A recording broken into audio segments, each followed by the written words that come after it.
Chapter 3 example 3.12 second sum பார்க்க போறோம். Find the LCM of the following 5x minus 10 5x square minus 20 given கொடுத்திருக்க sum எழுதிக்கலாம். To find LCM எழுதிக்கலாம். Solution step 1ல 5x minus 10 5x minus 10 எப்படி எழுதிக்கலாம்? 5 காமனா வெளில எடுத்துக்கலாம். x மட்டும் இருக்கும்.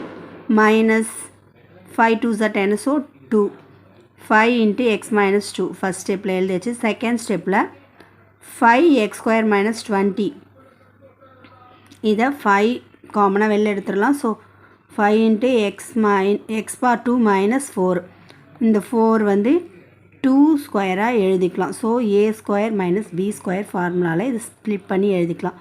5 அப்படியே வந்துரும். x plus 2 x minus 2. இப்போ step 3 LCM equal to 5 into x minus 2 into 5 into x plus 2 into x minus 2. So, இது ரெண்டும் காமனாக இருக்குது. ஸோ 1 டைம் எழுதிக்கிறோம்.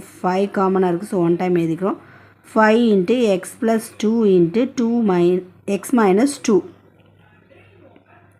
இதுதான் ரிசல்ட். ஸோ ரிசல்ட் எழுதிடலாம். Result the LCM of 5x minus 10 and 5x square minus 20 is 5 into x plus 2 into x minus 2. இதான் answer. எவ்வளோ ஈஸியாக இருக்குது. ஒர்க் அவுட் பண்ணி பாருங்கள். இது 2 மார்க்கில் கேட்டால் கேட்கலாம்.